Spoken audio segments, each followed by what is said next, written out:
बिस्मिल्लाहिर्रहमानिर्रहीम। मैं सैफ रहमान अपने यूट्यूब चैनल में आप लोगों से मुखातिब हूँ। उम्मीद है आप सब लोग खैरियत से होंगे और पाकिस्तान की खैरियत, सलमियत और ख़ुद मुख्तियारी के लिए हमेशा की तरह दुआगो रहेंगे। इस चैनल को सब्सक्राइब करें क्योंकि इससे हमें हौसला मिलता है। लाइक ज़रूर कीजिए अगर वीडियो अच्छी लगे, अपने राय का इजहार भी कमेंट्स में ज़रूर कीजिए। फजल रहमान एक दफ़ा फिर टिशू पेपर की तरह इस्तेमाल हो चुका है और हमेशा मैं आप लोगों को बताता चलूँ, ये जो टैक्सी होती है ना, उसको जब आप स्पेशल करेंगे तो आपका काम होगा टैक्सी के साथ उस वक्त तक जब तक आप अपने मकाम पर पहुंचाए। वहां मकाम पर आप उसको अपना किराया देकर फिर आप ये नहीं पूछते कि उस टैक्सी की क्या हालत है, क्या पोजीशन है, वो ड्राइवर कैसा है, कुछ भी नहीं पूछते। और ये फजल रहमान बिल्कुल सेम वही पोजीशन है। इन लोगों ने टैक्सी की तरह इसको इस्तेमाल किया, टिशू पेपर की तरह इस्तेमाल किया और फेंक दिया। अब मैं आप लोगों को बताता चलूँ, ये पहले फजल रहमान नाराज़ हो गए जब दुबई में मीटिंग हुई नवाज़ ज़रदारी की। मरियम और बिलावल भी साथ में थे। उसने कहा यार मुझे क्यों नहीं बुलाया, मैं तो पीटीएम का सरबराह हूँ। पीटीएम के सरबराह थे, अभी आप सिर्फ नाम के हैं। उस वक्त आपका, क्योंकि अब तो हुकूमत ख़त्म हो गई, अब तो आप अपना रास्ता लेंगे, वो अपना रास्ता लिए हुए हैं। आपसे कौन पूछेगा कि निगरान वज़ीर आज़म किसको लगाएं, निगरान वज़ीर आला कौन लाए। अब आप तो ख़त्म, अब आप तो इस्तेमाल हो गए। अब टिशू पेपर जो है ना, एक दफ़ा इस्तेमाल होता है उसको लोग अच्छी नज़र से भी नहीं देखते। उठाना तो उसकी दूर की बात, वो डस्टबिन में फेंकते हैं या किसी गटर में फेंकते हैं। तो ये इसके साथ हो चुका है। अब जो फजल रहमान के साथ आने वाला वक्त है वो क्या कर रहे हैं, ज़रदारी के ख़िलाफ़ उसने एक और इत्तेहाद बनाने की कोशिश शुरू की है। वहाँ जो GDA है और उसके साथ छोटी छोटी जमातें हैं, क्योंकि जो पीपल पार्टी है वो MQM को मिलाकर अपना पोजीशन लीडर बनाने की कोशिश करते हैं। अलीम आदिल शेख क्योंकि उसकी बात नहीं मान रहे, और बाकी आज़ाद कश्मीर, GB मरकज़ में जैसे लोटा रियाज की है। अब सिंध में भी पीपल पार्टी राजा रियाज जैसा अपोजिशन लीडर लाना चाहते हैं, क्योंकि अपनी मर्ज़ी का निगरान वज़ीर आला बनाए। तो अब MQM भी उसके लिए राज़ी हो चुका है, क्योंकि MQM के पास भी अब वोट बैंक नहीं है, सारे उससे नाराज़ हो चुके हैं। तो अब फजल रहमान से कोई पूछ नहीं रहा। अब दोबारा ज़रदारी गए हैं, सुनने में आया है कि नवाज़ शरीफ के साथ एक और मीटिंग होने वाली है। तो ज़रदारी और नवाज़ शरीफ ने फिर इसको गाज भी नहीं डाला, इसको फजल रहमान को। तो अब फजल रहमान ने ये किया है कि अब सिंध में एक इत्तेहाद बना रहे हैं जिसमें GDA और छोटी पार्टियां मिलाकर ज़रदारी के ख़िलाफ़ अब एक इलेक्शन लड़ेंगे, उसको टफ टाइम देने की कोशिश करेंगे। लेकिन ये है कि न ज़रदारी पर कोई एतमाद करता है और न आप पर करते हैं, बल्कि आप पर तो ज़रदारी से भी ज़्यादा नफ़रत आपसे करते हैं। वजह क्या है, क्योंकि आप इन सब के सरबराह हैं। वो तो मतलब है, एक होता है सरदार, छोरों का सरदार, उलमा का सरदार, एक टीम का सरदार। तो आप तो इस टोले के सरदार हैं। अब ये अच्छे हैं या बुरे हैं, लेकिन हैं सरदार आप, तो इसलिए आप को लोग अजीब नज़रों से देखते हैं। तो बार क्या सारा प्लान इमरान ज़रदारी और नवाज़ शरीफ ने, बल्कि फजल रहमान खुद कहते हैं कि ज़रदारी ने ऐसा गेम खेला है कि हमें सबको बोल्ड कर दिया।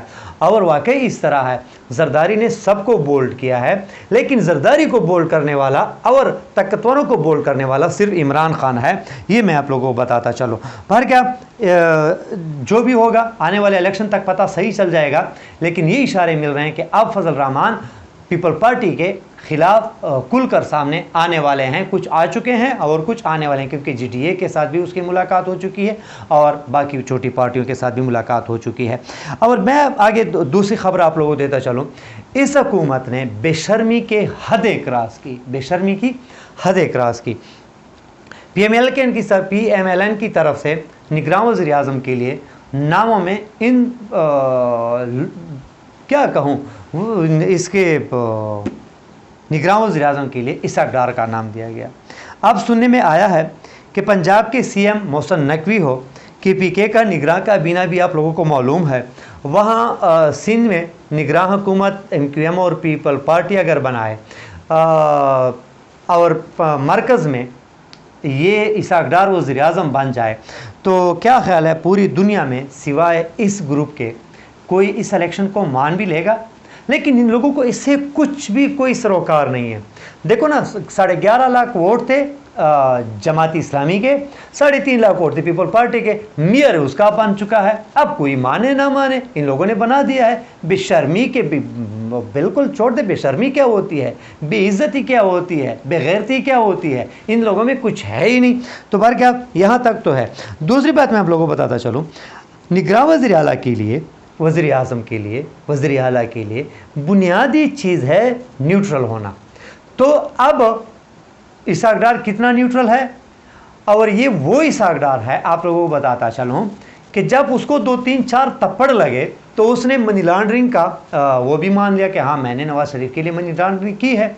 ये तो वो शख्स है, फिर भागता भी ठीक ठाक है, डरपोक है, और डरपोक सिर्फ ताकतवर लोगों को पसंद है, बाकी किसी को नहीं पसंद, न्यूट्रल नहीं होते।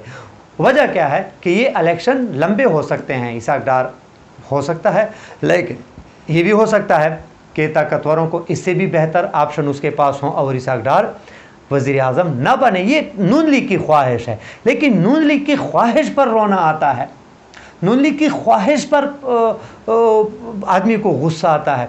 कम से कम इतनी बेशर्मी, आपका वज़ीर ख़ज़ाना निगरान वज़ीर आज़म बने तो फिर शहबाज शरीफ ही वज़ीर आज़म बना दें, नवाज शरीफ बना दें, मरीम नवाज बना दें, इससे तो यानी एक ही बात है।